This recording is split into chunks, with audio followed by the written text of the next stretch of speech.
fiche polynôme. Et donc on était sur les derniers exercices. Alors j'avoue que est-ce qu'on avait fait le 11? Non, c'est sûr. On avait terminé, oui. Si on avait terminé on avait terminé le 11, d'accord, ok. Ah oui, c'est vrai, exact, c'est le produit des sinus. Dans les deux groupes ou pas? J'en suis pas certain en fait. Si. Si, c'est bon, d'accord, parfait, très bien, merci. Donc on passe à l'exercice 12. Alors, l'exercice 12, donc vous voyez que c'est un système qui n'est pas linéaire à cause de la seconde ligne, puisqu'on a des coefficients devant x ou y, hein, même le premier, la xy de la seconde ligne. Ce ne sont pas des coefficients constants, donc on a des produits. Donc là on a un système qui n'est pas linéaire. Bon, idem pour la troisième ligne, hein, ça n'a absolument rien de linéaire. Alors pourquoi c'est pas linéaire? Si vous remplacez par exemple, si vous faites une combinaison linéaire des inconnus, donc si dans la troisième ligne par exemple on fait une combinaison linéaire, même seulement une addition, hein, par exemple x plus x' fois y plus y' fois z plus z', évidemment on ne va pas retrouver x, y, z égale moins 12 et x', y', z' égale moins 12 avec ces relations-là. Donc en développant, on va pas retomber sur la même équation. Bon, c'est pas linéaire, donc qu'est-ce qu'on fait? Dans ces cas-là, il faut se débrouiller autrement. Donc évidemment, là on est dans le chapitre polynôme, donc ça aide un petit peu, hein. Mais ce serait bien que quand vous voyez ce genre de relation, vous pensiez donc en particulier la première et la troisième, donc celle de la première ligne et celle de la troisième ligne, que vous pensiez à donc somme et produit des racines d'un polynôme. Donc l'idée, voilà, c'est de considérer x, y et z, donc les inconnus, comme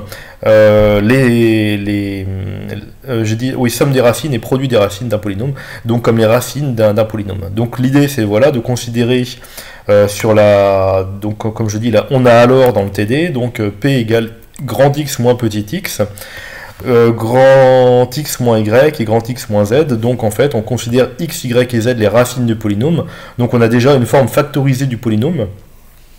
Alors il n'y a pas de coefficient constant ici, bon il n'y a pas de raison de prendre un coefficient constant particulier, donc prenons 1. Une fois qu'on a cette écriture là factorisée, comme très souvent sur les polynômes on essaie de travailler sur les deux, donc la forme factorisée, forme développée. On développe, on arrive à x3 moins 13x moins 12. Donc là, j'ai repris le développement, par contre, la factorisation pardon, de x3 moins 13x moins 12. Et donc, on a des racines évidentes de ce polynôme. Donc, une racine évidente, c'est 1. Et puis après, on se retrouve avec du x2 plus x moins 12. Et donc, on a donc la factorisation x moins 1, x plus 4, x moins 3. Donc une fois qu'on est arrivé là, eh bien on a les trois racines du polynôme, donc 1, moins 4 et 3, et les trois nombres x, y et z, donc sont, on ne sait pas trop dans quel ordre, mais en tout cas le triplet là, x, y, z, enfin l'ensemble x, y, z est égal à l'ensemble des racines du polynôme, donc 1, moins 4, 3. Des questions ou pas pour cet exercice 12? Je rebascule sur... non, aucune. Aucune, d'accord. La racine évidente est 1 ou moins 1? La racine évidente, c'est 1 a priori. Ah, j'ai fait une bêtise. Donc 1...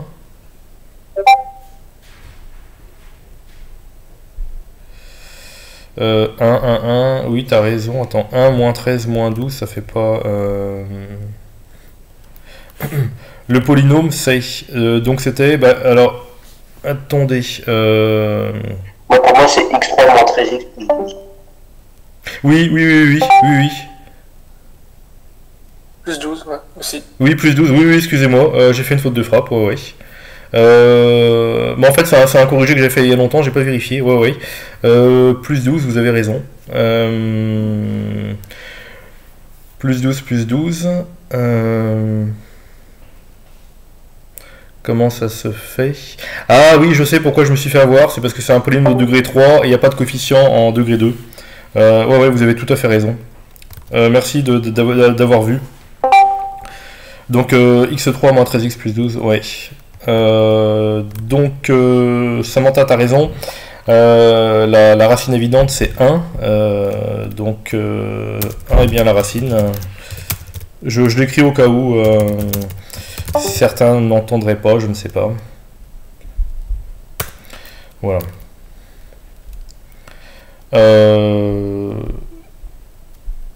Du coup, donc si c'est plus 12, donc on va avoir un plus 12 à la fin, et donc les racines doivent être moins 3 et moins 4.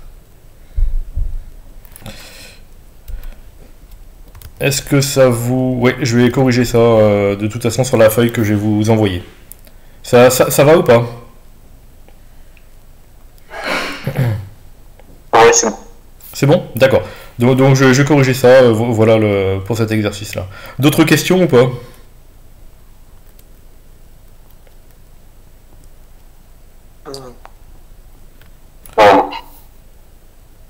Non, j'attends un petit peu, il y a Samantha, Paul Alban qui sont en train d'écrire.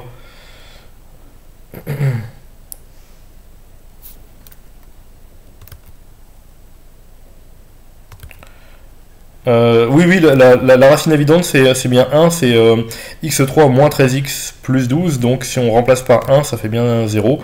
Donc on factorise bien par x moins 1.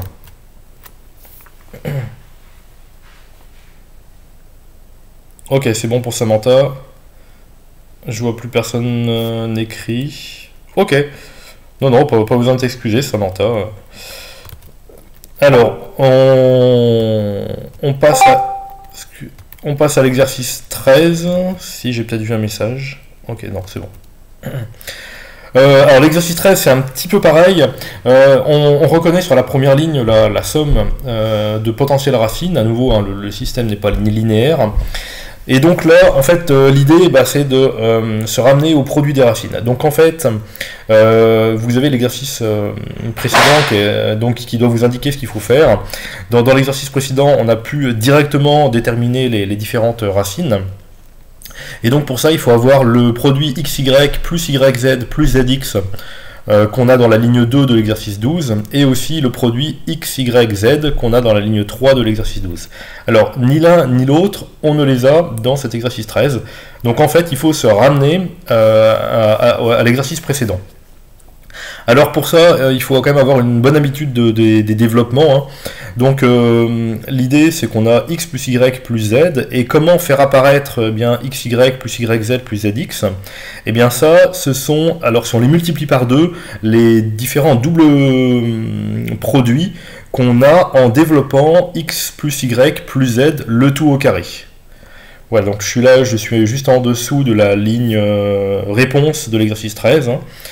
Et donc si on développe x plus y plus z, le tout au carré, ça va donc donner, alors x plus y plus z, le tout donne moins 2, donc c'est moins 2 au carré, donc 4. Et c'est aussi x2 plus y2 plus z2, donc les carrés, plus tous les doubles produits. Et donc là, comme la seule chose qu'on n'a pas, ce sont les doubles produits, donc on factorise par les doubles produits, on met le 2 en facteur, il ne reste plus que xy plus yz plus zx qui est inconnu, et on trouve donc pour xy plus yz plus zx, on trouve 2. Ensuite, on n'a pas le xyz, le produit xyz qu'on avait dans l'exercice 12, on ne l'a pas dans l'exercice 13. Donc là, ce xyz, il apparaît où? Il apparaît quand on calcule x plus y plus z au cube. Et donc quand on développe x plus y plus z au cube, apparaît le xyz. Et quand on développe le x plus y plus z au cube, eh bien on fait apparaître les cubes, la somme des cubes. Donc là-dedans, il y a la somme des cubes.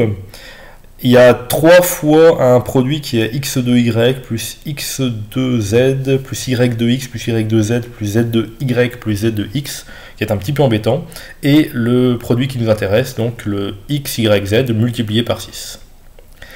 Alors l'histoire du produit qui est embêtant, là, le x2y plus x2z, etc., évidemment, lui aussi, enfin, on l'a pas, hein, donc il faut essayer de le faire apparaître, de le calculer d'abord, puisque au final, hein, ça va être xyz qu'on aura.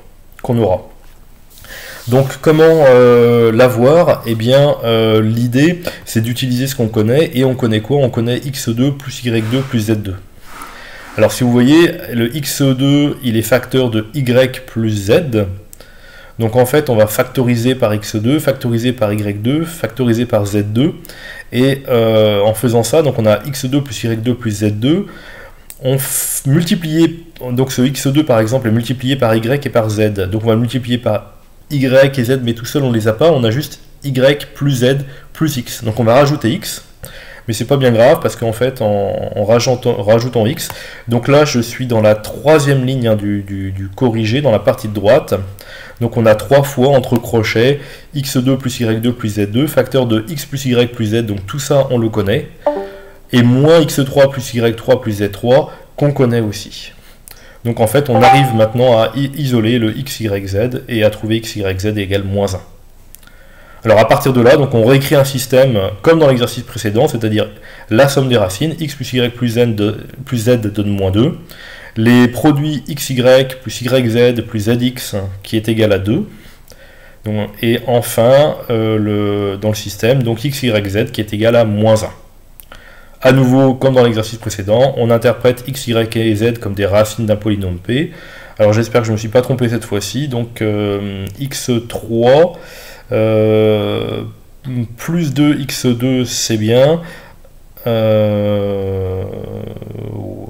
oui ça doit être ça, moins 2x et plus 1, je pense que je suis bien cette fois-ci, donc x plus 1 fois x2 plus x plus 1. Alors j'avoue que comme j'ai pas fait récemment, là, c'est un ancien corrigé, j'ai pas... normalement ça doit être bon. Le son n'arrête pas de couper pour moi, ça fait ça pour quelqu'un d'autre? Non. Non plus. Donc de toute façon, Nicolas, je renverrai la vidéo à tout le monde. Hein. Je la mettrai sur YouTube pour ceux qui ont des problèmes de vidéo. Voilà, donc on se retrouve avec le x2 plus x plus 1, donc bah oui, ce polynôme là que j'adore, hein, je pense que j'espère que vous avez compris, hein. Là vraiment il faut avoir le réflexe, donc pas de racine réelle, c'est la factorisation donc qui apparaît qui sort du x-1 au cube, donc on retrouve là les racines cubiques de l'unité dans ce polynôme là, sauf 1 bien entendu, donc il va rester j et j bar, voilà. Donc c'est pour ça qu'il fallait résoudre dans C hein, le système. Alors, dans l'exercice 12, pourquoi n'y a-t-il pas 3 solutions? On peut intervenir les éléments du triplet. Donc, en fait, dans l'exercice 12, comme dans l'exercice 13, Paul Alban, oui, tout à fait, c'est ça, hein, j'ai posé grand X moins petit x, grand X moins petit y, grand X moins petit z, tout à fait, Romain. Dans l'exercice 12, comme dans l'exercice 13, en fait, les solutions x, y et z ont un rôle tout à fait symétrique. C'est-à-dire que vous pouvez remplacer, par exemple, poser y' égale x et x' égale y et z' égale z. Et si vous faites ça, vous allez voir qu'en fait vous allez vous retrouver avec un système où il y a aussi du x', y', z'. Pourtant vous avez interverti le nom des inconnus, mais vous allez avoir exactement le même système. Donc en fait, les trois inconnus x, y et z ont un rôle complètement symétrique. Donc en fait, on ne sait pas, il n'y a pas d'ordre parmi ces inconnus, comme il n'y a pas d'ordre parmi les racines d'un polynôme. Donc par exemple, x est égal à moins 1 et y est égal à j et z est égal à j bar, hein, dans l'exercice 13, mais on peut très bien aussi décider que y égale moins 1, x égale j et z égale j bar. Enfin bref, il y a plusieurs possibilités. En fait, au total d'ailleurs, si vous réfléchissez, il y en a 6, c'est un petit problème de dénombrement. Donc en fait, il y a, si vous voulez, 6 couples possibles. Alors c'est vrai que je n'ai pas écrit, je crois pas. Voilà, il y a 6 couples possibles, donc, excusez-moi, 6 triplets possibles dans l'exercice 13. Donc un premier triplet de solution possible, c'est moins 1 j bar. Un deuxième, c'est moins 1 j bar j. Ensuite, il va y avoir j moins 1 j bar, puis j bar moins 1. Et enfin, les deux derniers triplets sont j bar moins 1j et j bar j moins 1. Donc 6 triplets possibles de solutions. C'est vrai que j'aurais pu aussi l'écrire comme ça. Il y a 8 solutions. Ah, 6. Non, 6, voilà, c'est ça. Le corrigé est en ligne. Oui, Nicolas. Ah, je pense que Nicolas a des soucis d'internet, peut-être, je ne sais pas trop. J'attends les questions éventuellement. Vous pouvez parler, hein, c'est aussi bien. Hein. Je crois que Baptiste, entre autres, là, t'es en train d'écrire, mais il me semble que souvent j'entends bien ta voix. Non, il y a des soucis au cerveau. Non, non, on ne se moque pas.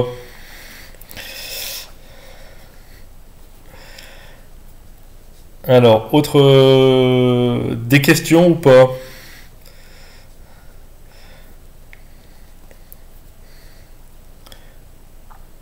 J'entends plus personne. Ah non, pas pour moi. Ça, ça va. Non, ça va, d'accord, très bien. J'attends encore, il y a Paul Alban qui écrit. Je laisse un tout petit peu de temps pour voir s'il y a des messages écrits pour ceux qui ne pourraient pas parler.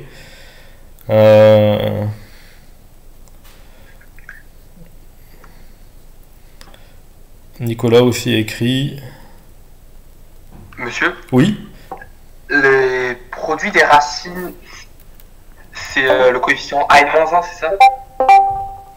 le produit des racines, c'est Enfin, le double produit I. le produit des racines, c'est le terme constant. Quand on développe, bah tiens, je reprends sur le chat qui est-ce qu'a écrit, c'est Romain. Stock a écrit grand X moins petit x, grand Y moins petit y, et je vais essayer de remonter un petit peu là. Et grand X moins petit x, grand X moins petit y, grand X moins petit z. Quand on développe ça, on va obtenir, alors attention au signe près, hein, on va obtenir, puisque là c'est degré 3, on va obtenir moins le produit des racines. Donc dans ces polynômes de degré 3, hein, le produit des racines, c'est l'opposé donc du terme constant. Voilà. Je vous demande pas forcément de connaître ça par cœur, mais si vous posez comme l'écriture, la grand X moins petit x, grand X moins petit y, grand X moins petit z, vous développez.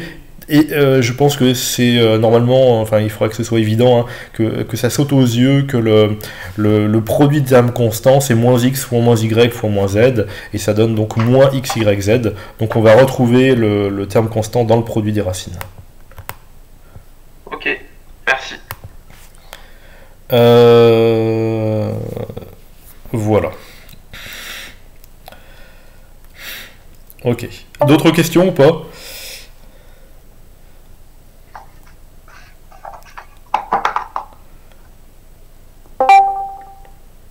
Non, pas d'autres questions?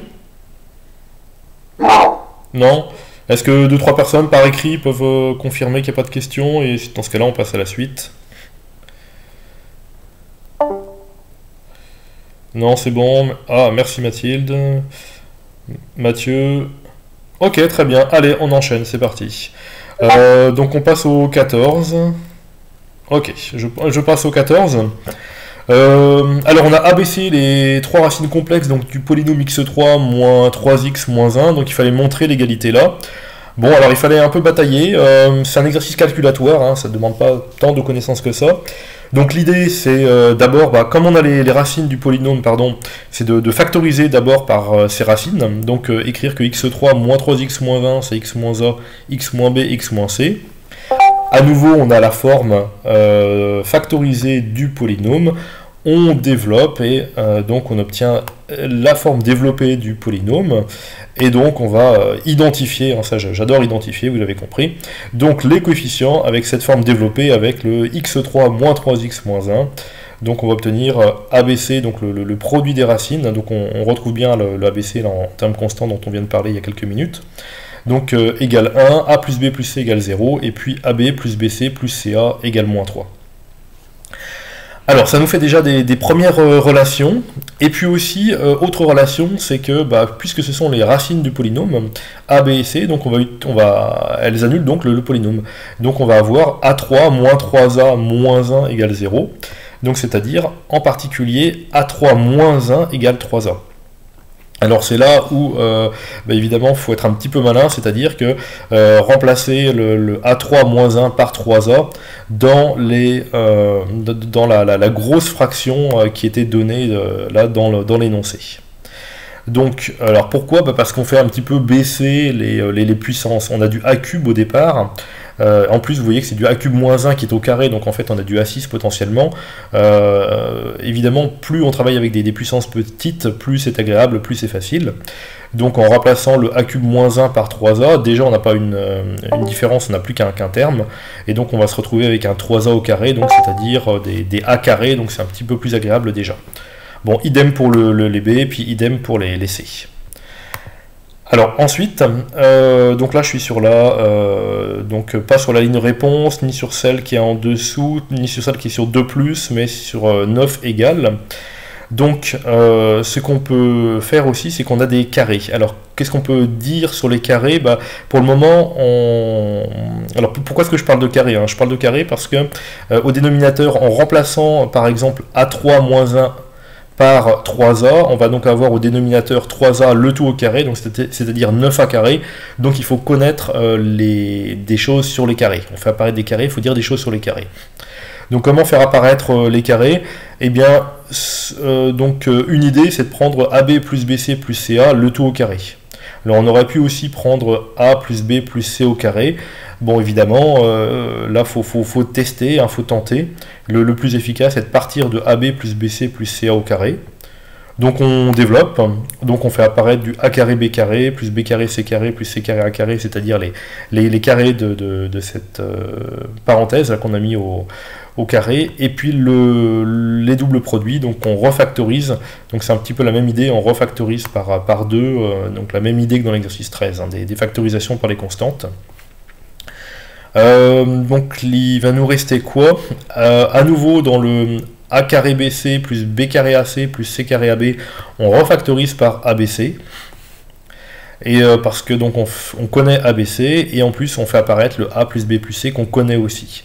Donc finalement la seule inconnue qui reste, c'est A carré B carré plus B carré C carré plus C carré A carré. Et donc on va trouver 9 moins 2 fois 0, donc c'est-à-dire 9. Voilà. Et donc ensuite, une fois qu'on a ça, l'idée hein, c'est de remplacer, comme on l'a vu dans la fraction, les A cube moins 1 par 3A. Donc on met tout ça au carré, idem pour les B, idem pour les C. Et donc on se retrouve avec du 1/9 au dénominateur, donc on va pouvoir factoriser. Et puis après on a une somme de 3 fractions, pardon. Donc ces 3 fractions, on la met au même dénominateur, donc on va avoir un A plus ABC, pardon, le tout au carré, donc le ABC, c'est bien, on le connaît. Et puis au numérateur, on a du B2 C2 plus A2 B2 plus A carré C carré. Donc en fait, très sincèrement, hein, je pense que la ligne là que je suis en train de surligner, mais là vous voyez pas, c'est donc la ligne 1 sur A3 moins 1 au carré plus 1 sur B3 moins 1 au carré plus 1 sur C3 moins 1 au carré égal avec le 1 qui est encadré à la fin. Dans cette ligne-là, on tombe sur B2C2 plus A2B2 plus A carré C carré, qui est la seule inconnue. Donc en fait, il fallait se débrouiller pour calculer ce B carré C carré plus A carré B carré plus A carré C carré. Et donc ça, c'est en réutilisant les résultats précédents. Voilà pour le corriger en direct. Alors maintenant, je vais lire un petit peu les questions. Comment pouvons-nous poser A3 égale moins 1, Mathilde? C'est parce que A est racine du polynôme. Donc le polynôme c'est x3 moins 3x moins 1. Donc comme il est racine, on a A cube moins 3A moins 1 égale 0. Et donc ça permet d'isoler le 3A. Est-ce que c'est bon, Mathilde?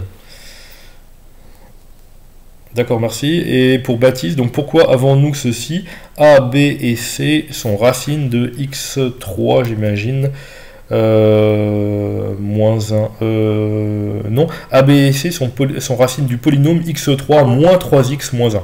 Peut-être que j'ai parlé un peu vite ou qu'il y a une coupure de son. Donc A, B et C sont racines du polynôme x3 moins 3x moins 1. C'est l'énoncé en fait, hein, voilà, et donc on applique la définition d'une racine. C'est parce que sur le corrigé, c'est marqué de plus A, B et C sont racines de x3 moins 1. Ah d'accord, tu as tout à fait raison. Oui, ok, effectivement. Ouais, je corrigerai aussi, tu as raison. x3 moins 3x moins 1. Ouais. Ouais, je pense que en écrivant ça, je devais avoir en tête les A3 moins 1 qui apparaissent derrière. Donc c'est vrai. à corriger aussi sur le TD. Je retirerai la version sur Kite Prépa, je retirerai la version actuelle et puis je vais modifier là, juste après le chat en direct là ces petites choses là. D'autres questions ou pas?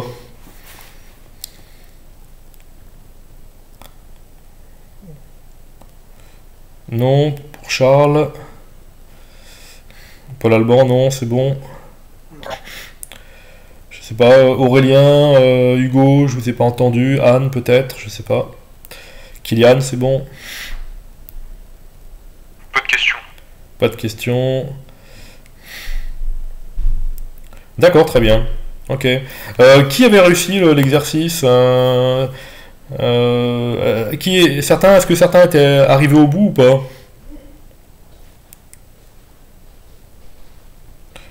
Romain, oui. Baptiste, presque, d'accord. Alice, oui, d'accord. D'accord, non. Ok, très bien, ok. Donc Charles, bon, où je pense que c'est oui, mais je sais pas dans quelle région tu es, on doit parler un petit peu différemment peut-être, mais c'est d'accord. Nicolas, non. Ok.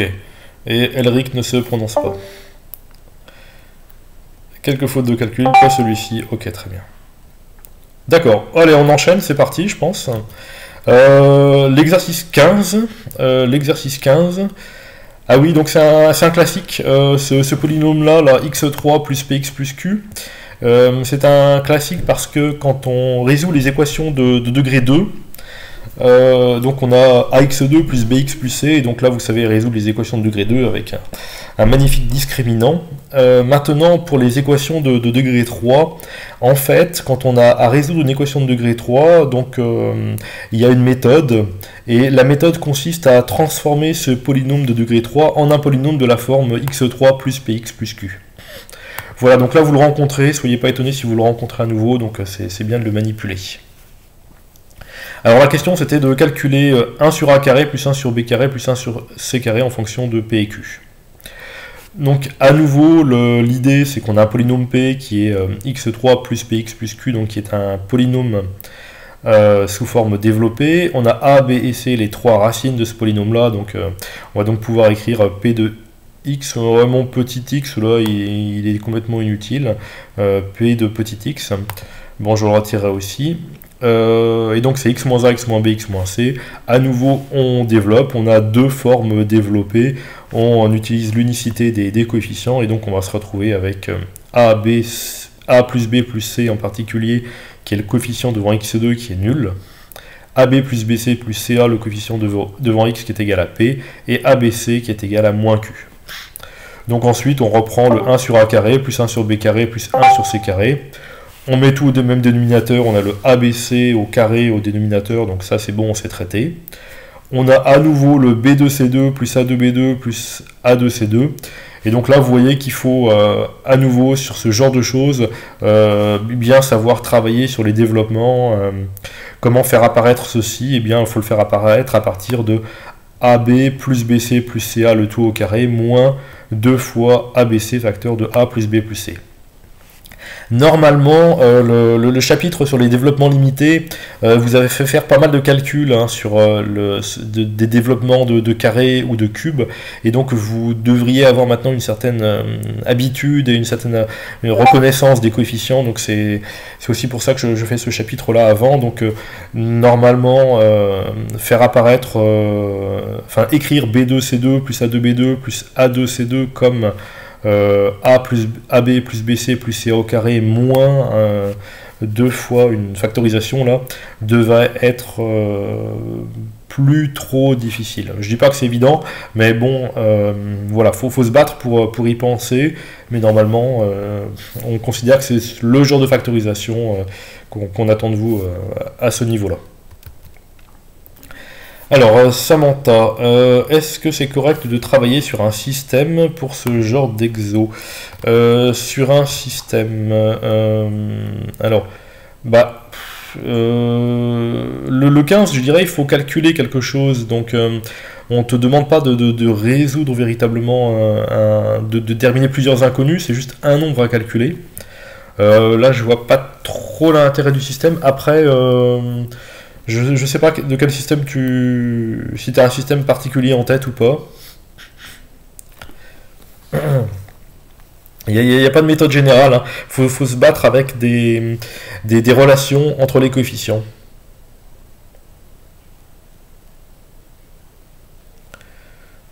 J'attends la réponse de Samantha en fait.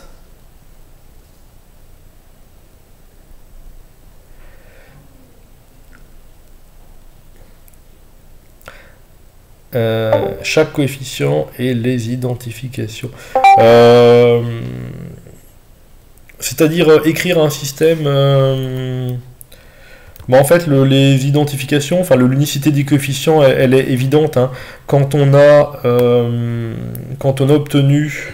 quand on a x3 plus px plus q égale x3 moins x2 facteur de a plus b plus c plus x facteur de ab plus bc plus ca moins abc, il n'y a pas besoin d'écrire un système, quoi. C'est évident pour les identifications. Bon, j'attends de voir ce que Samantha écrit.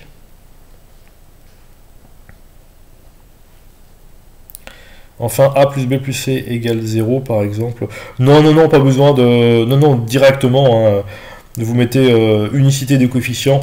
Et encore, très sincèrement, arrivé en SP, on vous demandera même plus d'écrire l'unicité des coefficients.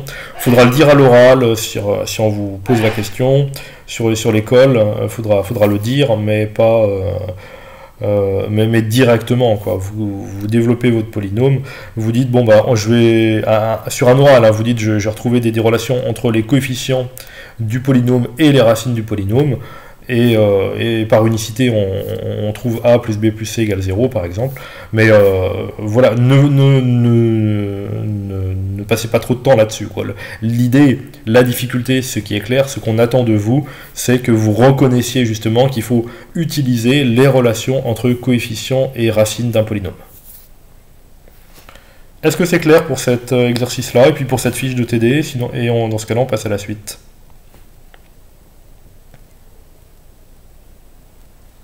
Mathieu, c'est bon, c'est bon. Ok, allez, on passe aux espaces vectoriels dans ces cas-là, parfait. Adjugé vendu. Merci pour les réponses. Donc, espace vectoriel, correction. Allez, c'est parti. Alors, le premier exercice, donc normalement, il n'était pas très difficile, hein. Donc on avait plusieurs ensembles, donc P1, l'ensemble des couples XY de R2 tel que X plus Y égale 0. Donc c'est un ensemble qui est défini, donc un sous-ensemble de R carré, des couples de R carré qui vérifient une certaine propriété. Voilà, donc la propriété, c'est la somme des coefficients de ce couple est égale à 0. Je pense que c'est bien de traduire aussi, hein, les propriétés que doivent vérifier un certain vecteur quand on définit des ensembles, donc exactement comme ici, en disant, bon la propriété, là, c'est la somme des coefficients des couples qui doit être égale à 0. Alors, 0, 0 est dedans, bien entendu. Et puis après, qu'est-ce qu'on fait? On prend deux couples, donc x, y et x', y', voilà, dans P1, et lambda et mu, deux scalaires, et puis on regarde la combinaison lambda fois xy plus mu fois x', y'. Donc on prend une combinaison linéaire de deux de ces couples-là. Alors, on fait une opération dans R carré, hein, donc lambda fois xy plus mu fois x', y', c'est égal à lambda x plus mu x', virgule, deuxième élément du couple, lambda y plus mu y'. Donc ça, c'est un calcul dans R carré, hein, je l'ai reprécisé entre parenthèses. Et maintenant qu'on a trouvé un couple, donc puisque lambda xy plus mu fois x', y' s'écrit sous la forme d'un seul couple, et la question c'est est-ce que ce couple est dans P1? Et donc pour être dans P1, il faut que la somme des deux coordonnées soit égale à 0. Donc c'est pour ça qu'on fait lambda x plus mu x', premier élément du couple, plus lambda y plus mu y', deuxième élément du couple. Ce calcul-là, c'est un calcul dans R, donc on refactorise comme on a envie de factoriser, et la factorisation intelligente, c'est de mettre le x plus y en facteur de lambda, et x' plus y'. Tiens, il manque un petit prime d'ailleurs dans mon corrigé, x' plus y'. Et donc ça fait bien égal, non pas plus, mais égal 0 plus 0, et donc c'est égal à 0. et donc P1 est bien stable par combinaison linéaire. Est-ce que ça va pour celui-ci? Oui. Oui, ah super, j'ai entendu la voix. Je sais pas qui c'était, mais ça change de voix. C'est très bien.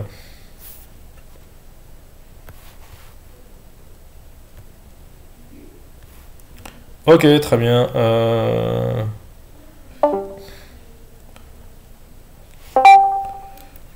Ok, allez, on continue, c'est parti. Pour le P2, donc là, c'est un ensemble de couples qui vérifie x plus y égale 1. Alors, x plus y égale 1, en termes géométriques, ça vous donne l'équation d'une droite affine. D'une droite affine qui ne passe pas par le centre d'un repère. Et donc, potentiellement, ça veut dire que 0, 0 n'est pas dedans. Alors effectivement, là c'est le cas. Hein. Le couple 0, 0, donc l'élément neutre de R2 n'est pas dans P2. Donc c'est terminé. P2, c'est pas un sous-espace vectoriel. Voilà pour le petit 2. Pour le petit 3, donc comme je l'ai mis en gras, de façon générale, des inégalités strictes ou larges définissent rarement des sous-espaces vectoriels. Alors là, effectivement, on a une inégalité, donc c'est les couples de R2 pour P3 qui vérifient XY est positif. Ça n'arrête pas de biper, je ne sais pas si quelqu'un a une idée de ce qui bip. Quand quelqu'un rentre sur le canal vocal, et à chaque fois que quelqu'un en sort. Ah oui, d'accord, ok. Bon bah très bien. Donc, ça peut être désactivé si vous trouvez ça chiant. Ça peut être un petit peu pénible, effectivement. Et comment, je sais, si quelqu'un pourra m'envoyer un message pour me dire comment on fait pour désactiver ça. C'est aussi pour vous après, mais bon. Moi, je peux le dire à tout le monde si jamais les gens veulent le faire en même temps. D'accord, oui, bah vas-y, ok, très bien. C'est dans les paramètres, donc avec la petite roue au niveau du pseudo en haut. En bas, ouais, ok. Vous avez notification. Paramètres, je vais rentrer dedans. Notification, c'est ça? C'est ça. Je vois pas. Là, c'est à gauche, sur le panneau qui défile à gauche. Alors j'ai paramètres utilisateur. C'est un peu plus bas. Un peu plus bas. Connexion, facturation. Non, je vais m'éloigner de... Ah oui, notification, d'accord, ok. Très bien, merci. Et là, il y a plein de trucs à cocher ou à décocher. Tout est coché normalement. Ouais. Ah oui, j'avais décoché, activer les notifications sur le bureau, donc je vais recocher par contre. Sur le bureau. Ah, pas... Et non, il y a arrivée utilisateur et départ utilisateur que vous pouvez D'accord, ok. Arrivée, départ utilisateur. Ça fera un petit bruit justement qui vous dira que c'est bien celui-là. D'accord. Appui. Arrivée utilisateur, ok. Ouais, effectivement. Et départ utilisateur. Oh, d'accord, ok, j'ai compris. Très bien, merci, c'est fait. Et escape pour revenir au salon normal. Merci. On repart donc sur les ensembles. Donc on était sur P3. Donc P3, donc on a XY qui doit être positif. Donc le produit des deux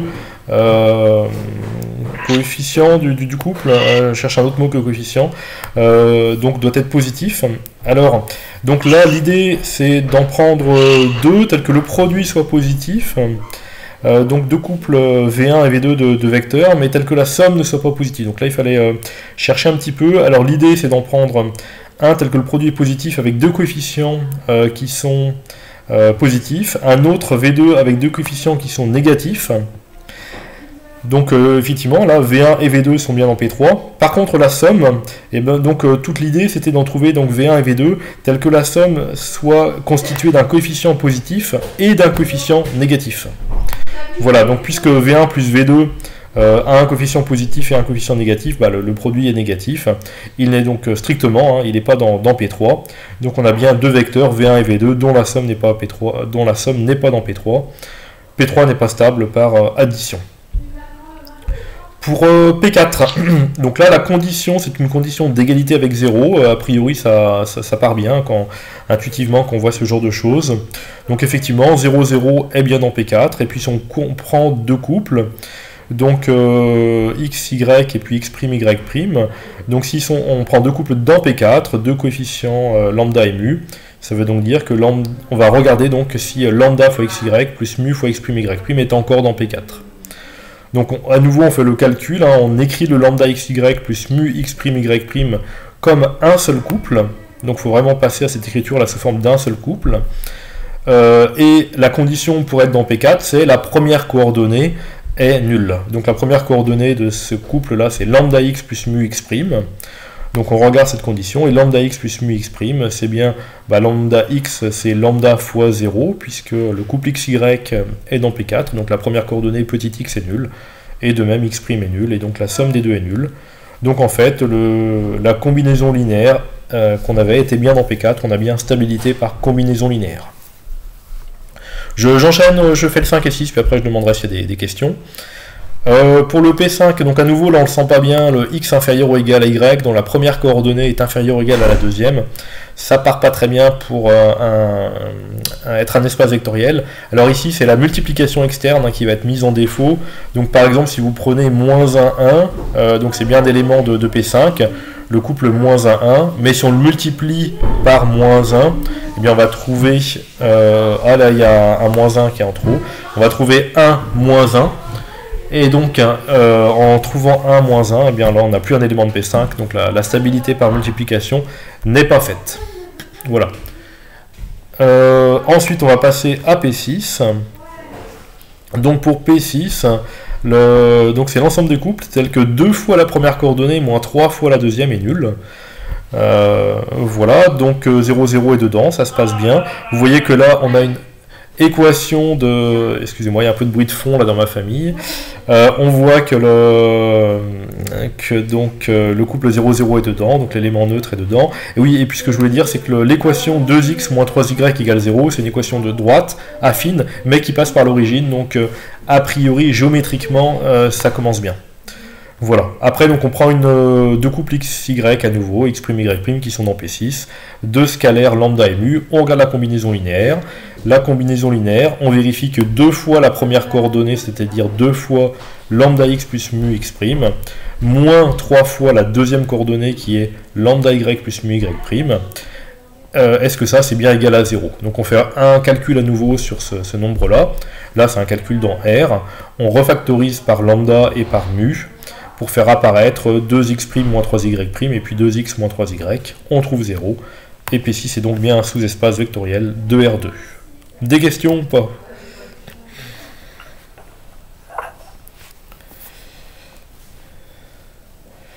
Alors Charles est en train d'écrire.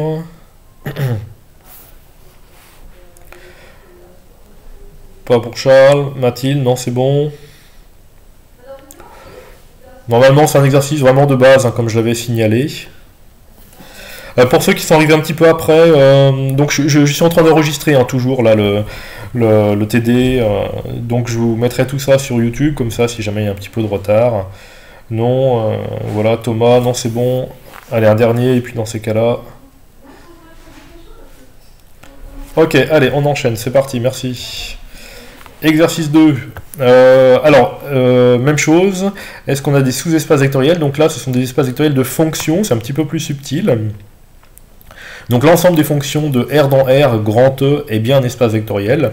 Est-ce que les sous-ensembles de fonctions donc, qui sont définis par des propriétés sont bien encore des sous-espaces vectoriels de grand E? Alors là, donc on a un A qui est fixé dans R, et donc on a les fonctions qui s'annulent en A. Donc la fonction nulle, elle s'annule partout, donc elle s'annule en A. Donc P1, pourquoi j'ai mis P1 moins 1 différent de l'ensemble vide, je sais pas. P1 est différent de l'ensemble... Ah oui, excusez-moi, c'est le indice 1 qui a été mal interprété. Donc P1 indice 1 est différent de l'ensemble vide. Ensuite, je dis, on fait quoi? On vérifie si P1 est stable par combinaison linéaire. Donc on prend F et G, deux éléments de P1, lambda et mu, deux éléments de R2, et on regarde la fonction lambda F plus mu G. Et donc la question c'est, est-ce que lambda F plus mu G est un élément de P1? Est-ce que cette combinaison linéaire de fonctions de P1 est une fonction de P1? Alors pour être dans P1, il faut s'annuler en A. Donc on regarde la valeur de lambda F plus mu G de A. À nouveau, ce lambda F plus mu G de A, on l'écrit un petit peu autrement, on l'écrit lambda F de A plus mu G de A. F de A et G de A sont nuls, donc en fait on va bien trouver 0. Donc lambda F plus mu G est bien dans P1, et donc l'ensemble est stable par combinaison linéaire. pour P2, les fonctions croissantes. Alors là, bah, le produit d'une fonction croissante, donc par exemple prenez exponentielle, hein, oui c'est ce que j'ai pris, voilà, vous la multipliez par un coefficient négatif, on obtient une fonction qui n'est plus croissante. Donc P2 n'est pas stable par multiplication externe, donc pas stable par combinaison linéaire, c'est terminé. P3, les fonctions monotones. Alors là c'était un petit peu moins évident, l'idée c'est, imaginez donc, la courbe de la fonction exponentielle, puis la courbe de la fonction moins exponentielle. Et donc l'idée bah, c'est qu'on en a une qui est décroissante, une autre croissante, et là si on additionne les deux, eh bien la somme de deux fonctions monotones n'est pas forcément monotone, hein, donc si on additionne les deux, en fait on trouve deux fois le CH, donc la somme de deux fonctions monotones n'est pas monotone, donc P3 n'est pas stable par addition, et donc bah, voilà c'est terminé, P3 n'est pas un sous-espace vectoriel de grand E. Alors les fonctions bornées, donc je crois qu'il y a eu des questions dessus, donc je passe un tout petit peu moins vite. La fonction nulle elle est bornée, bah, c'est clair, donc P4 n'est pas l'ensemble vide. Alors si on prend maintenant deux fonctions f et g qui sont dans P4, donc qui sont bornées, lambda et mu de scalaire, la question c'est est-ce que lambda f plus mu g est borné? Donc je dis f étant... Alors pour P3, la fonction nulle n'est pas monotone de toute façon. Si au sens large, la fonction nulle est monotone. C'est pas strictement monotone, donc au sens large, la fonction nulle est monotone. Si on prend x et y avec x inférieur ou égal à y, l'image bah, c'est 0 qui est inférieur ou égal à 0. Donc au sens large, la fonction nulle est monotone. Non, c'était pas un problème ça. Pour strictement monotone, la fonction nulle aurait été un contre-exemple, mais pas pour monotone. Donc pour P4, je disais, voilà, Oh, j'ai des symboles un peu bizarres là qui se sont mis, faudra que je... Ouais, j'ai pas tout vérifié, bon bah je vérifierai plus. Ah non, non, c'est bon, excusez-moi, c'était juste mon affichage. Donc je disais, on prend pour les fonctions bornées, voilà. Donc f est borné, donc f étant borné, il existe un coefficient m dans R+, tel que la valeur absolue de f est inférieure ou égale à m. Donc ça signifie que en fait, pour tout x de R, f de x en valeur absolue est inférieure ou égale à m. Et puis de même, il y a un coefficient m' dans R+, tel que g est inférieur ou égal à m'. Et donc la combinaison linéaire lambda f plus mu g, pour être dans P4, doit être bornée. Et donc on peut travailler directement sur la combinaison linéaire lambda f plus mu g en valeur absolue. Alors je rappelle hein, que pour qu'une fonction soit bornée, enfin une fonction est bornée si et seulement si elle est majorée en valeur absolue. Donc on va majorer en valeur absolue lambda f plus mu g. C'est donc inférieur ou égal à la valeur absolue de lambda fois m plus valeur absolue de mu fois m', m et m' étant positifs, donc là on utilise l'inégalité triangulaire, et puis le fait que la valeur absolue d'un produit c'est le produit des valeurs absolues. Pareil, ces majorations là avec des valeurs absolues, il faut essayer de les faire très rapidement, hein, inutile de s'attarder dessus, d'en mettre de lignes. Et donc bah, lambda est une constante, m est une constante aussi, bon de même pour mu et m', donc en fait on a bien réussi à majorer la fonction lambda f plus mu g en valeur absolue par une constante qui est valeur absolue de lambda m plus valeur absolue de mu m'. Donc la fonction lambda f plus mu g est bien bornée, et donc P4 est stable par combinaison linéaire. Voilà, des questions ou pas?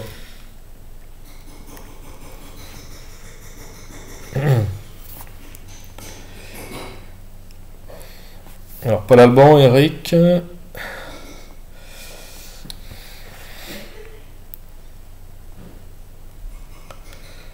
Non, pas du tout. C'est bon. Ok, très bien. Allez. On continue.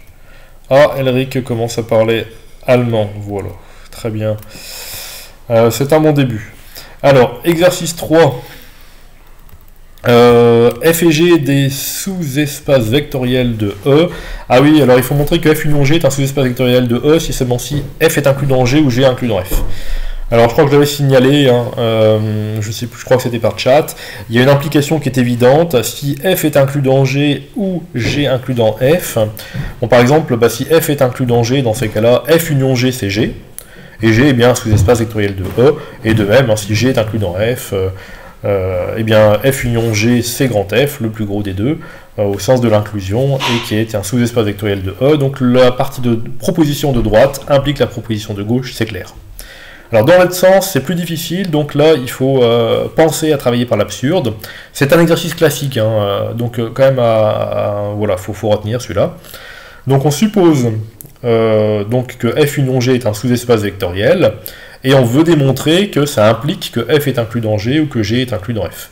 Et donc on va raisonner par l'absurde, on suppose que la phrase f inclus dans g ou g inclus dans f est fausse. Si c'est faux, ça signifie donc que f n'est pas inclus dans g et que g n'est pas inclus dans f.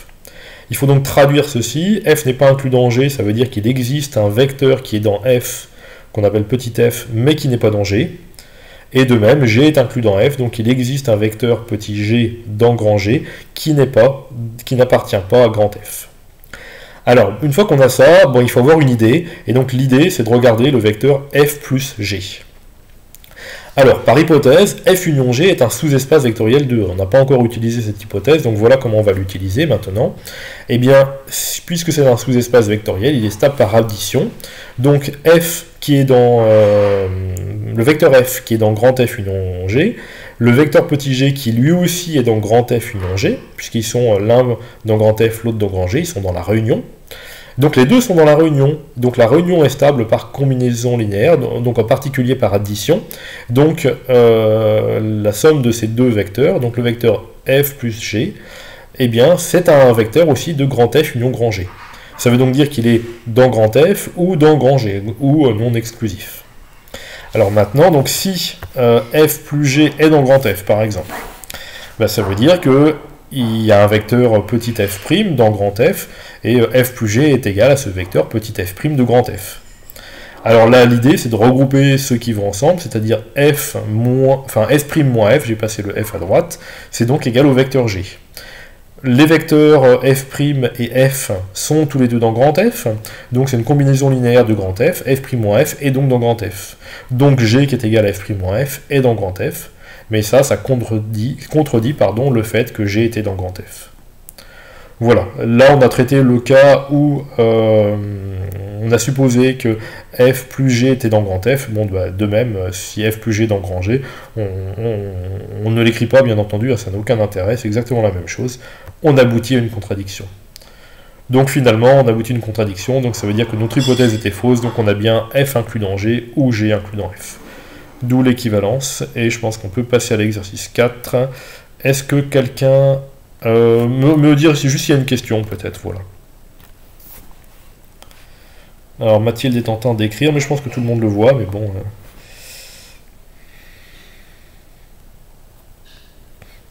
On peut directement écrire x plus y appartient pas à l'union.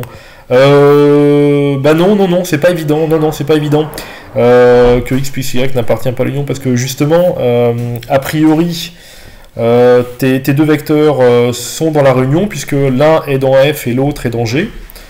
Donc les deux sont dans la réunion, la réunion est stable par combinaison linéaire, il n'y a pas de raison évidente, enfin directe là, de dire que c'est pas dans la réunion. C'est vraiment parce que on l'écrit, on traduit le fait que si c'est dans la réunion, c'est dans l'un des deux, et si c'est dans l'un des deux, donc moi j'ai supposé grand F, on travaille sur l'écriture, donc x plus y, donc je pense que pour toi ce serait égal x', et donc on travaille sur on transforme le y en x' moins x. Donc c'est vraiment cette transformation-là qui permet de conclure à la fin, et la stabilité de grand F ou de grand G, par combinaison linéaire. Alors, quand je dis stabilité de grand F ou de grand G par combinaison linéaire, je reviens un petit peu en arrière, à f' moins f dans mon corrigé, hein, qui est une combinaison linéaire de deux vecteurs de grand F, donc cette combinaison linéaire est dans grand F. Voilà, est-ce que c'est clair, Mathilde? D'accord, merci, parfait, merci. Est-ce que quelqu'un a une question? Si je vois pas de question, on enchaîne. Une fois, deux fois, trois fois... Allez, adjugé vendu, c'est parfait, on continue. Exercice 4, alors on travaille dans R3, donc on travaille sur des triplets. Faut comparer les ensembles grand F, vecte de IK, et grand G, vecte de UV. Donc, alors le vecteur U s'écrit comme I plus K, c'est clair, et puis le vecteur V, c'est moins 1 fois I plus 2 fois K. Donc bah ça y est, c'est terminé. U et V, un petit égal là qui apparaît en trop, sont dans vecte de IK, donc on a bien grand G inclus dans grand F. Alors, dans l'autre sens, on va faire ce qu'on va être amené à faire souvent, c'est-à-dire on va devoir travailler sur des systèmes. Donc la question c'est, est-ce que I et K, donc les deux vecteurs qui permettent de définir, qui engendrent grand F, est-ce que ces deux vecteurs sont dans G? Donc, pour être dans G, puisque G est engendré par U et V, est-ce que ces deux vecteurs sont bien des combinaisons linéaires des vecteurs U et V? Donc pour ça, il faut supposer que c'est vrai. Donc posons I égale alpha U plus bêta V. Et donc on va essayer de trouver s'il existe une solution à cette équation en fait vectorielle I égale alpha U plus bêta V. Alors, donc alpha et bêta sont des coefficients dans R2. Donc on écrit ce que c'est que I, 1, 0, 0, et alpha U plus bêta V, qui est une combinaison linéaire d'éléments de R3, et donc lui-même un élément de R3, donc il faut l'écrire comme un triplet. Donc c'est alpha moins bêta, 0, et alpha plus 2 bêta. On a égalité des triplets, égalité des coefficients, des composantes. Je n'ai que deux lignes là parce que la deuxième composante c'est 0 et 0 à droite et à gauche, donc 0 égale 0, c'est inutile de l'écrire. Et donc on a un système. Alors dans ces systèmes, soit les systèmes sont évidents et ou très très rapides, vous le faites de tête ou sur un petit brouillon hyper rapidement, vous mettez la solution directement. Soit, si c'est un peu plus compliqué, vous faites proprement avec un joli pivot de Gauss, dans les règles de l'art. Donc là, on a bien une solution. Je ne comprends pas comment on trouve le triplet en fonction de alpha et bêta. Alors, je reprends, je suis d'accord, donc je reprends. On veut chercher à savoir si le vecteur I est bien dans le grand G. Donc, être dans le grand G, ça veut dire être une combinaison linéaire de U et V. Donc en fait la question c'est est-ce que I peut être écrit comme une combinaison linéaire de U et V? Et donc la traduction de cette question c'est est-ce qu'on peut trouver des coefficients alpha et bêta tels que le vecteur I s'écrit alpha U plus bêta V? Donc on écrit l'équation I égale alpha U plus bêta V et on cherche à résoudre cette équation. Donc le alpha U plus bêta V, qui est une combinaison linéaire de triplets, s'écrit comme un seul triplet. Et ensuite, donc, on a l'égalité des triplets, donc l'égalité des coefficients de ce triplet. Donc trois égalités. Égalité des premiers coefficients, du deuxième coefficient, égalité du troisième coefficient. Est-ce que ça va pour tout le monde? Enfin, est-ce que c'est clair, Samantha?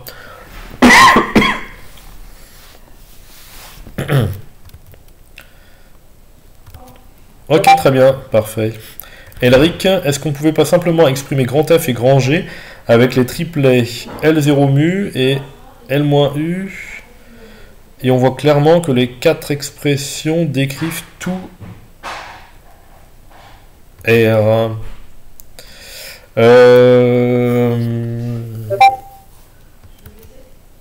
Donc on voit l'égalité.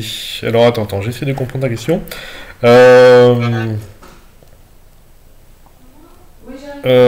Alicia, Cyprien sont en train d'écrire, d'accord, donc j'ai l'impression que c'est moins clair cette histoire-là. Même question qu'Elric. Est-ce qu'on pouvait simplement exprimer F, grand F et grand G avec les triplets L0? Alors, en fait, oui. la famille F c'est vectoriel IK, c'est-à-dire qu'on prend une combinaison linéaire, donc on prend lambda I plus mu K, ce qui fait le triplet lambda 0 mu. Oui. Et pareil pour G, on fait la même chose, on a du coup lambda moins mu 0. Lambda plus 2 mu. Oui. Et on voit que ce soit lambda mu, lambda moins mu ou lambda plus 2 mu, ça décrit tout R à chaque fois si on prend les lambda et mu dans R. Exactement que l'égalité entre les deux espaces. D'accord, très bien.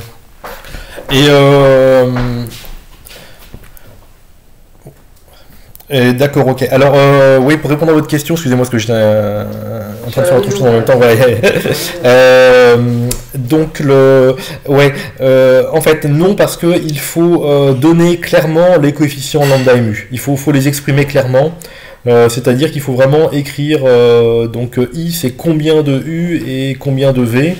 Et de même, réciproquement, U c'est combien de I et combien de K. Il faut donner ces coefficients explicitement. Est-ce que ça répond bien à votre question? Ok, ouais.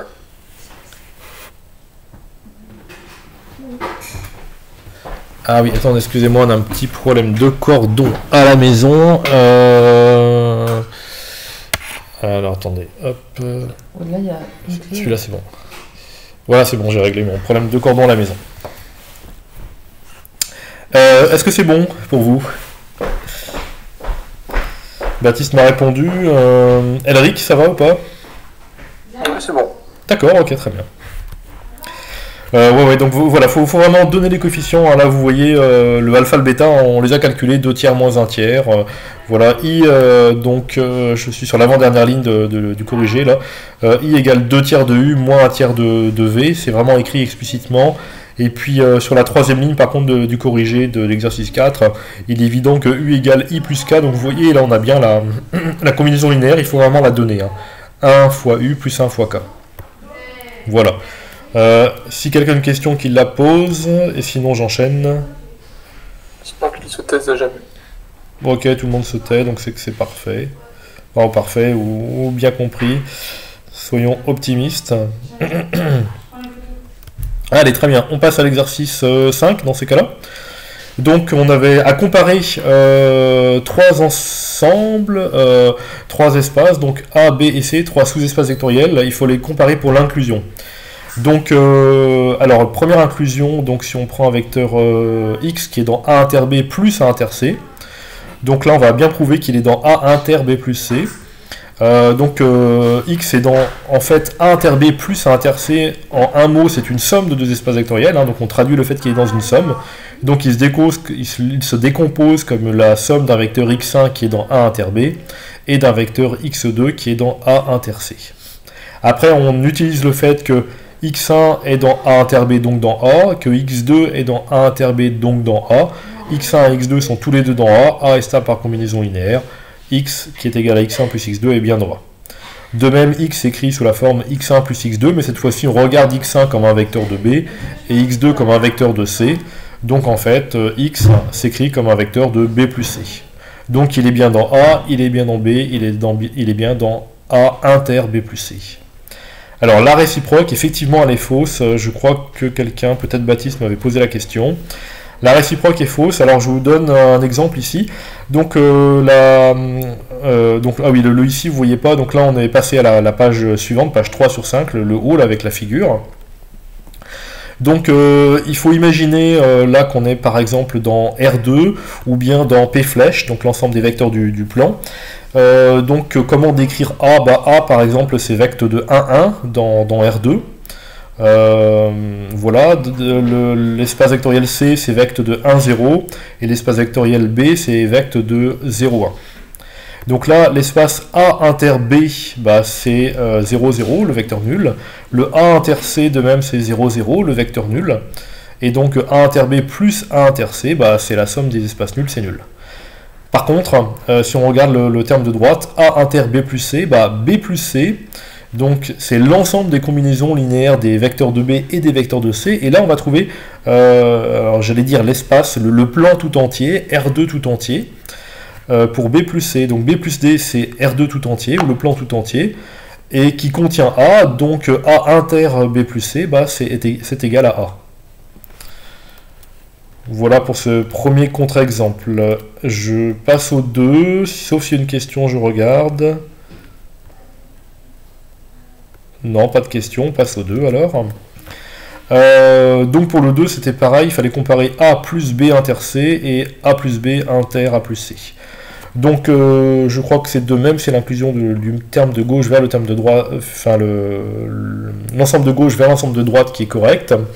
Enfin ces ensembles sont tous des sous-espaces vectoriels, hein, puisque les sous-espaces vectoriels sont stables par addition, et donc la somme de deux sous-espaces vectoriels est un sous-espace vectoriel, et l'intersection de deux sous-espaces vectoriels est un sous-espace vectoriel. Donc l'espace vectoriel A plus B inter C, si on prend un vecteur x dedans, à nouveau, puisque en un mot c'est une somme de deux sous-espaces vectoriels, il se décompose comme la somme d'un vecteur de A que j'ai appelé petit a et d'un vecteur I de B inter C, I pour intersection.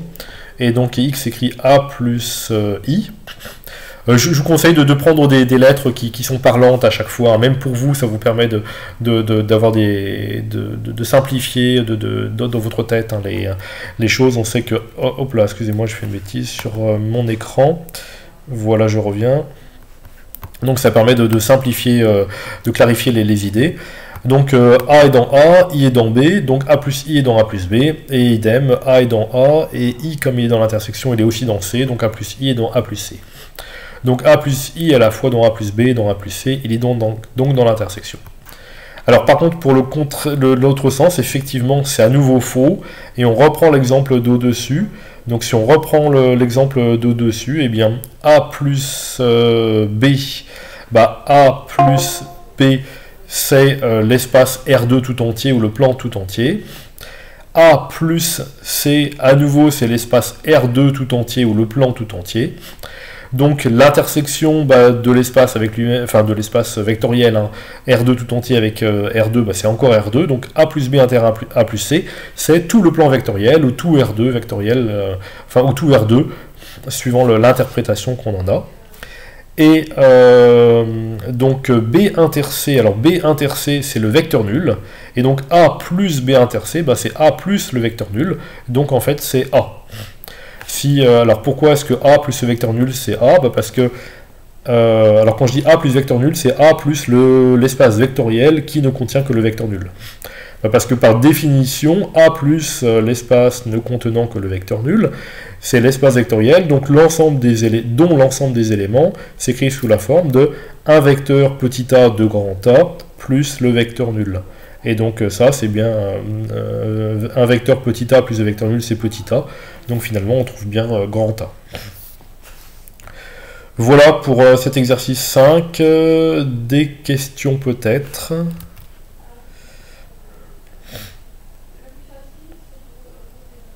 Je vois rien, à nouveau. Si, Félicien. Tel que présenté dans l'énoncé, était-on obligé de regarder la réciproque de l'inclusion, ou autrement dit de regarder la double inclusion? Donc, pour Félicien, oui, je vois un petit peu ton côté, si on peut en faire moins, c'est mieux. Mais non, Félicien, il fallait bien regarder les deux côtés, hein. La question était explicite. Je reprends la question quand même. Comparer, il faut dire quelque chose sur la comparaison. Ne rien dire, ouais, c'est un peu le comportement suisse quand on est neutre. Mais non, faut pas être neutre là. Il faut vraiment répondre à la question, quoi. Est-ce qu'il y a inclusion ou pas, quoi. Voilà.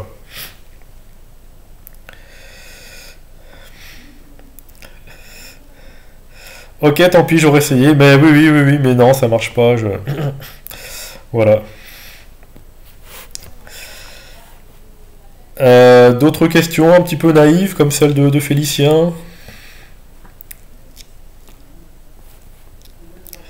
Ou moins naïves, hein, peut-être, je sais pas.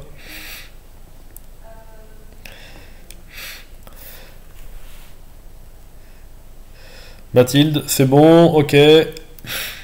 Allez, une dernière, non, je pense que c'est bon. Ok, très bien. Allez, on continue. Si, Elric... Non. Ah, Elric est multilingue. Ok, très bien. Ok, il retombe un petit peu en enfance quand même, hein, parce que non, c'est plutôt les enfants qui disent ça, mais c'est pas bien grave. Allez, exercice 6. Donc, étudier la liberté des familles F1, F2, F3. Donc, alors, la famille F1... Oui, Elric, c'est bon, on a compris. Donc, à la famille F1, donc pour savoir si elle est libre, on prend donc 3 coefficients alpha, bêta, gamma. On utilise vraiment la définition, hein, là, donc c'est un exercice un petit peu basique. Donc, 3 coefficients alpha, bêta, gamma. On regarde alpha fois le premier vecteur de F1, plus bêta fois le deuxième vecteur de F1, plus gamma fois le troisième vecteur de F1. On suppose que cette combinaison linéaire est nulle, et on cherche à savoir si cela implique ou pas que les 3 coefficients sont nuls. Alors, alpha fois le premier, donc alpha fois 0 en moins 1, plus bêta fois 1, 0, moins 1, etc. donc cette combinaison linéaire là, eh bien on va regarder son premier coefficient. Son premier coefficient est égal à, alors il n'y a pas de alpha parce que c'est 0 fois alpha, bêta fois 1 plus gamma fois 1, donc c'est bêta plus gamma. Et bêta plus gamma doit être égal à 0 puisque dans le triplet de droite on a 0. Le deuxième coefficient c'est alpha fois 1, il n'y a pas de bêta. Et gamma fois moins 1, donc moins gamma. Donc pour le deuxième coefficient, on a alpha moins gamma qui est nul. Voilà, on se retrouve pareil avec le troisième terme, enfin la troisième composante avec un système de trois lignes. On résout ce système une fois de plus proprement si c'est pas évident. Mais faites attention, méfiez-vous des résolutions de système, n'allez pas trop vite. Donc on résout proprement si ça vous paraît pas clair, sinon voilà, là j'ai pas mis les détails, en tout cas là on trouve qu'en fait il y a une seule solution qui est alpha égale bêta égale gamma égale 0. Donc la famille est libre. Alors remarque, de toute façon on sait que 0, 0 est solution. La seule question c'est est-ce qu'il n'y a pas d'autres solutions non nulles. Alors pour le petit 2, donc c'est pareil pour la famille F2. Donc on écrit une combinaison linéaire des trois coefficients, ça donne 0, 0, 0. On résout le système et on trouve alpha égale bêta égale gamma égale 0 à nouveau, donc la famille est libre.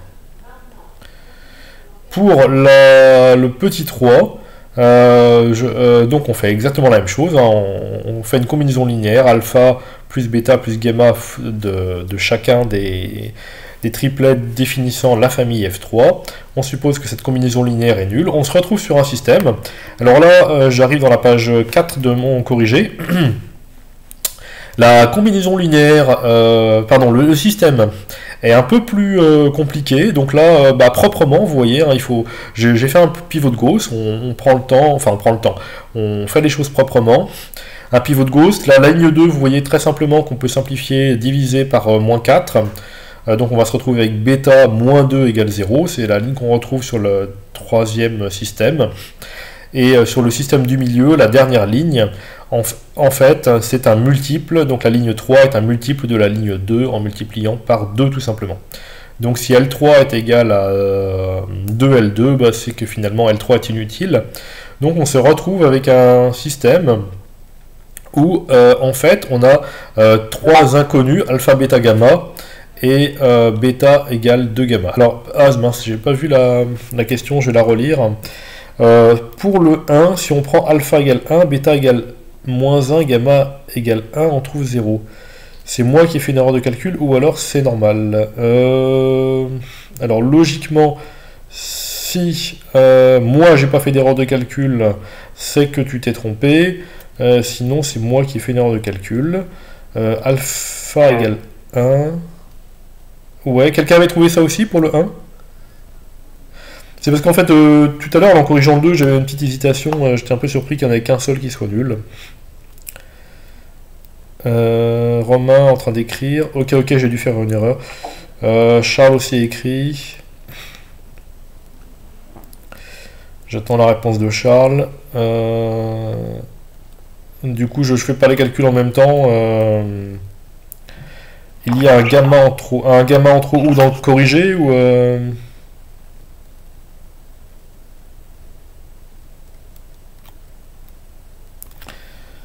J'avoue que le problème c'est que comme je tape les corrigés avec un système, je peux vous montrer juste une seconde, vous allez comprendre. Voilà, ça ressemble à ça à gauche. Enfin, vous allez comprendre quand vous verrez la vidéo.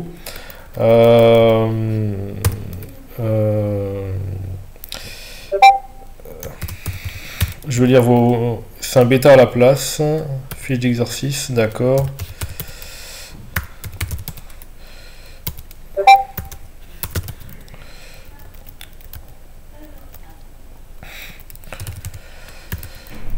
Voilà, c'est ce qui est à gauche là, et quand je tape ce qui est à gauche, je pense que vous allez comprendre pourquoi je fais des fautes en direct, mais c'est pas bien ça.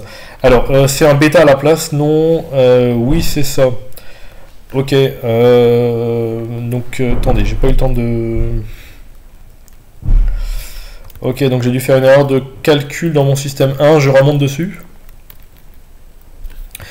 alpha, bêta, gamma. Donc on a bien pour le premier bêta plus gamma égale 0. Pour le deuxième alpha moins gamma égale 0. Et pour le troisième moins alpha. Ah oui, oui, oui. Moins alpha moins bêta égale 0. Ah oui, moins alpha moins bêta égale 0, effectivement. Sur la ligne 3. Ok, d'accord. Ok. Donc du coup, ça veut dire que... tu disais, Romain, on prend 1, moins 1 et 1. 1, moins 1 et 1. Alors attends, je réfléchis. 1, moins 1 et 1. Donc ça veut dire que si on additionne le premier et le troisième, on va trouver 1, 0 et moins 1. Ouais, d'accord. Ok, Romain, tu as raison. D'accord. Conclusion, la famille F1, elle y est. Ok.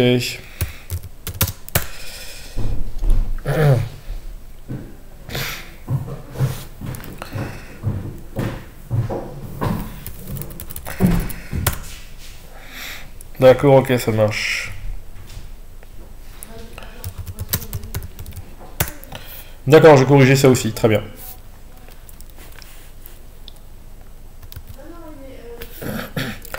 Bon, désolé, là je suis un petit peu au taquet, hein, parce que le temps de mettre tout ça en place, et puis j'étais beaucoup sollicité par le lycée aussi, les collègues, donc désolé pour les erreurs là.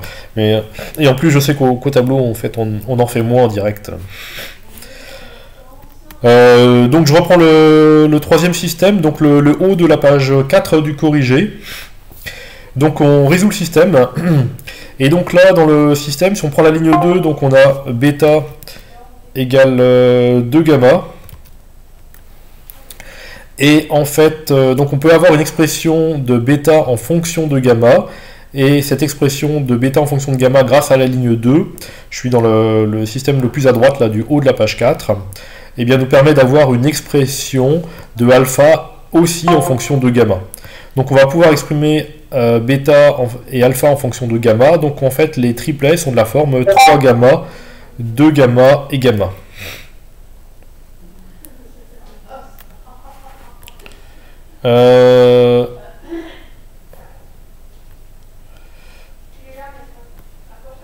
Je n'entends plus rien, c'est normal. Ok. Est-ce que vous m'entendez là maintenant? STRC déconnecté. Alors attendez, déconnexion, et je vais refaire connexion. C'est bon. Comment on fait? Je sais plus. Est-ce que vous m'entendez?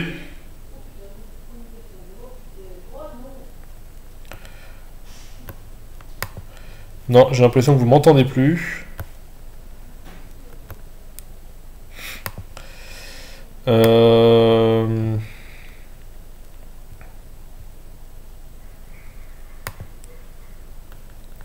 C'est pas ça, je crois qu'il faut que je clique sur le salon. Ah oui, si c'est bon.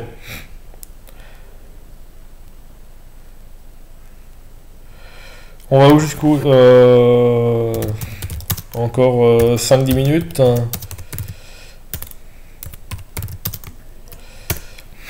Si c'est bon, vous m'entendez? Ouais, là c'est bon, on entend. D'accord, ok, très bien. Ok, parfait, merci. C'est reparti. Donc, je reprends en haut de la page 4 du corrigé. Donc le système, donc c'était pour la famille F3, et non pas F2 comme j'ai encadré sur la fin, mais ça c'est pas bien grave. Donc la famille F3. Pour la famille F3, donc on a sur le système le plus à droite, là, le troisième système. Donc bêta, on peut l'exprimer en fonction de gamma. En réinjectant cette expression de bêta en fonction de gamma, on arrive grâce à la ligne 1 à exprimer alpha en fonction de gamma. Donc finalement, on peut tout exprimer en fonction de gamma. Et donc les triplets sont de la forme 3 gamma, 2 gamma et gamma. Et gamma est tout à fait quelconque. Donc en fait, on a un système de rang 1, puisqu'on peut exprimer en fonction d'une seule inconnue. Et donc on a une infinité de solutions qui est un espace vectoriel de dimension 1. Et donc, puisqu'il y a une infinité de solutions, il y a des tas de solutions non nulles, une infinité bien entendu. Et donc la famille F2 est liée. Voilà pour la fin de l'exercice 6. Est-ce qu'il y a des questions?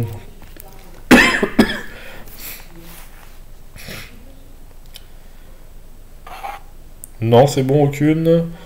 Charles? Non, d'accord. Du tout, ok. Merci Anne hein, pour tes relectures, là, très, très attentives. Ok, on passe à l'exercice 7. Donc on considère les vecteurs A, B et C. Donc on pose grand F, donc c'est l'ensemble des triplets de R3 qui vérifie encore une certaine propriété. Donc là la propriété, on peut la traduire en disant le premier coefficient moins le deuxième, moins 4 fois le troisième, et doit être nul. Donc c'est ça qu'il faut vérifier pour être dans grand F. Il faut montrer que grand F égale vect de AB. Donc là c'est une égalité de sous-espace vectoriel, hein, puisqu'on... Alors, ah ouais, c'est vrai que je l'ai pas justifié, mais grand F, bon, ce type d'égalité, en fait, qui définit grand F, est bien un sous-espace vectoriel. Alors, je ne l'ai pas démontré dans le TD, on pourrait le faire. Alors, on pourrait le faire, je dirais, un petit peu, c'est ce qu'on appelle les maths à la papa, là, comme on a fait tout à l'heure. C'est-à-dire, bah, on prend deux triplets, on prend deux combinaisons, de combinaison de ces triplets, donc des triplets de grand F, et puis on vérifie si la combinaison linéaire des deux triplets est encore dans grand F. Voilà. Alors ça, c'est un peu la méthode basique. Il y a une méthode beaucoup plus subtile, j'en reparlerai plus tard, enfin j'en reparlerai même à plusieurs reprises, c'est regarder grand F comme le noyau d'une application linéaire. Alors, le grand F, c'est le noyau de l'application linéaire, le noyau d'une forme linéaire, je reprends. Grand F, il faut le regarder comme le noyau d'une forme linéaire qui va de R3 dans R, qui au triplet x, y, z associe x moins y moins 4z. Et donc cette forme linéaire, bah, son noyau, c'est les triplets qui vérifient x moins y moins 4z égale 0. Donc son noyau, c'est grand F. Et comme grand F est donc un noyau de forme linéaire, c'est un espace vectoriel. Donc voilà une méthode très efficace pour démontrer que certains ensembles sont des espaces vectoriels. Il faut les regarder, et donc là il faut regarder grand F comme le noyau d'une forme linéaire. Donc la forme, je répète, qui a x, y, z associe x moins y moins 4z. Donc pour reprendre sur l'exercice, fin de la grosse parenthèse là sur pourquoi est-ce que grand F est bien un espace vectoriel. Grand F, faut montrer que c'est vect de AB. Donc il y a une inclusion, je pense que ça avait été clair, on en avait discuté un petit peu par chat. Petit a et petit b, les deux vecteurs sont dans grand F. Ça c'est facile à vérifier. Alors coordonnées vérifie la fameuse équation qui définit les éléments de grand F. Réciproquement par contre, est-ce que un vecteur de grand F est dans vect de AB? Donc là on a déjà fait des choses comme ça dans les exercices précédents. On prend x dans grand F. Pour être dans AB, ça veut dire que x est combinaison linéaire de A et de B, donc il faut déterminer s'il existe des coefficients que j'ai appelés alpha et bêta, tels que x s'écrit comme un alpha A plus bêta B. Alors le vecteur x, puisque c'est x, y, z et qu'il est dans grand F, il faut bien entendu utiliser le fait qu'il est dans grand F, c'est-à-dire que j'ai exprimé x en fonction de y et de z, je crois. Voilà, on se retrouve avec un système, et donc l'égalité du système, ça se résout en... ça a coupé. Bon, ça a coupé. Il n'y a plus rien. Si, pour moi.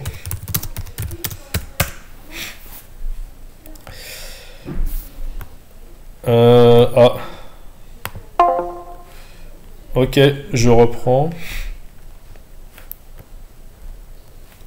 Comment on fait? Je sais plus, à chaque fois je me demande.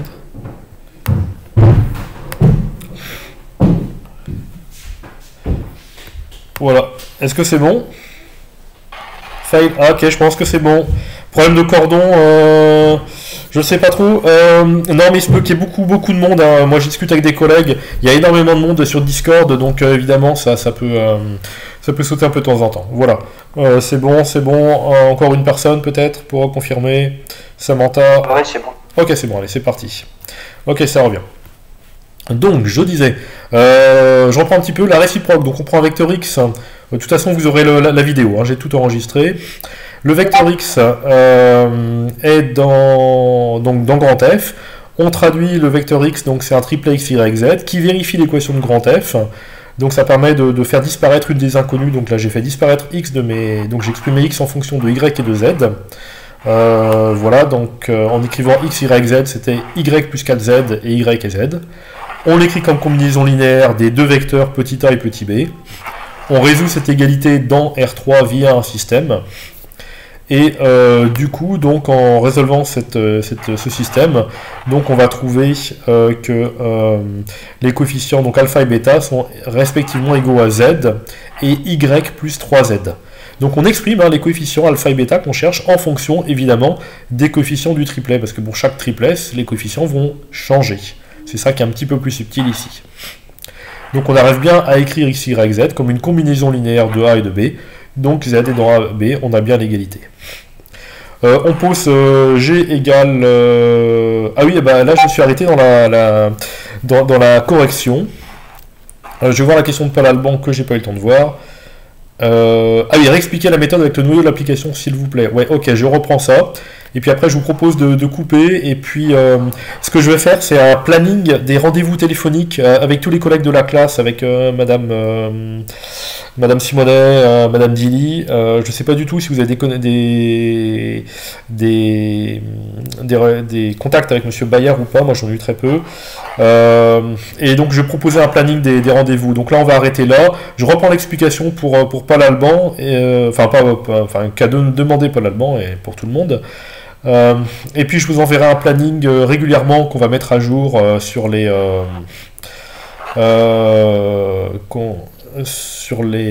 enfin je vous enverrai ce planning là des rendez-vous téléphoniques. Est-ce que Madame Dilly peut venir sur Discord? Bah certainement, oui je vais lui suggérer. Voilà. Ok, je reprends l'explication. Donc le grand F, je disais grand F, je ne l'ai pas démontré, c'est pas demandé, mais effectivement, on peut se poser la question, est-ce que grand F est bien un sous-espace vectoriel? Alors, je ne sais pas trop quand ça a coupé, donc je disais, la technique de base, la technique à la main, là, un peu les maths à la papa, comme on dit, c'est, on prend deux vecteurs, deux grand F, et donc deux triplets qui sont dans grand F, et on vérifie que la combinaison linéaire de ces deux triplets est encore dans grand F.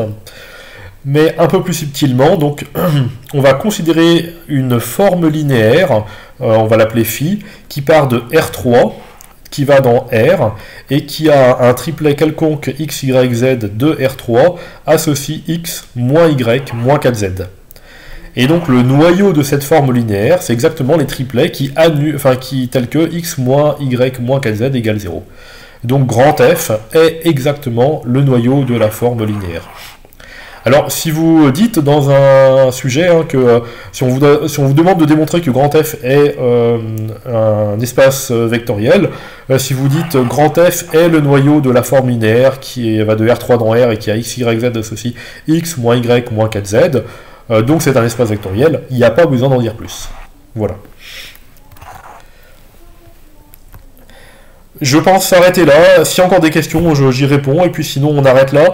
Et je vous repropose une connexion peut-être pour terminer la première page et avancer sur la deuxième page demain, par exemple, ou au plus tard lundi matin. Qu'est-ce que vous en pensez?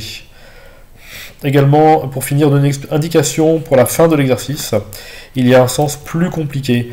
Alors, oui. Ok, Romain. Alors en fait, non, là, il va falloir travailler sur les dimensions des espaces, en fait. C'est-à-dire que il faut démontrer que R3 égale F somme directe, enfin, que R3 est égal à F plus G, mais le plus étant une somme directe entre F et G. Alors il faut de toute façon démontrer que F et G sont en somme directe, donc démontrer que l'intersection de F plus G, c'est le vecteur nul. Ainsi, la somme F plus G sera une somme directe. Ensuite, il faut démontrer l'égalité avec R3. Alors, il y a une inclusion qui est évidente, c'est que F plus G est inclus dans R3. L'autre est moins évidente, mais l'autre, en fait, il suffit de travailler sur les dimensions. C'est-à-dire que, comme F plus G, on vient de démontrer, enfin, vous venez de démontrer, vous allez démontrer que l'intersection est bien nulle, et bien la somme est une somme directe. Donc, la dimension de la somme directe F plus G est égale à la dimension de F plus la dimension de G. Et donc, la dimension de f plus g. Donc il y en a un des deux qui est de dimension 1 et l'autre qui est de dimension 2. Je vous laisse un peu réfléchir. Et donc la somme des deux est égale à 3.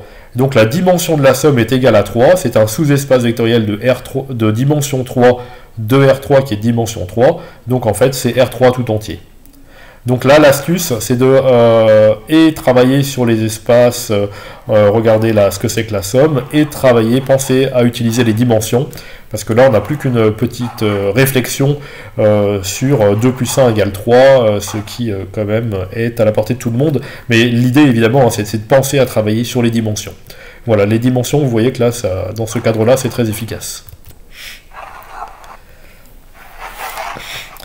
Alors demain, Paul Alban, c'est bien, par contre on a chimie. Ouais, tout à fait, je vais établir le planning et puis je vais je vous mets ça, voilà. Ah oui, j'ai une question sur l'exo de Cole. P rond P moins X divisible par P de X. D'accord Nicolas, je donnerai une indication par écrit, là j'ai plus en tête.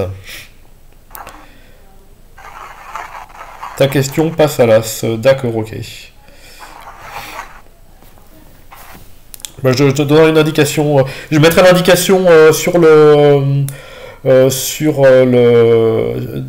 l'exercice même. Voilà, je retirerai la fiche d'exercice de base, enfin d'exercice de colle, pardon, et puis je mettrai indication sur cette même fiche. Donc je la modifierai un petit peu et je la remettrai en direct sur cahier de prépa. Voilà. Est-ce qu'on peut couper pour tout le monde ou pas? Nicolas, c'est bon. Cyprien, plusieurs sont en train d'écrire. C'est bon, c'est bon. Ok, tout y est, super, c'est parfait. Ok, bah merci à vous, écoutez. Allez, continuez à vous battre, franchement c'est super, bravo. Et puis à très bientôt pour une vidéo. Donc je vous envoie par mail et puis je mettrai sur cahier de prépa aussi le planning des rendez-vous. Voilà, bonne journée aussi, merci.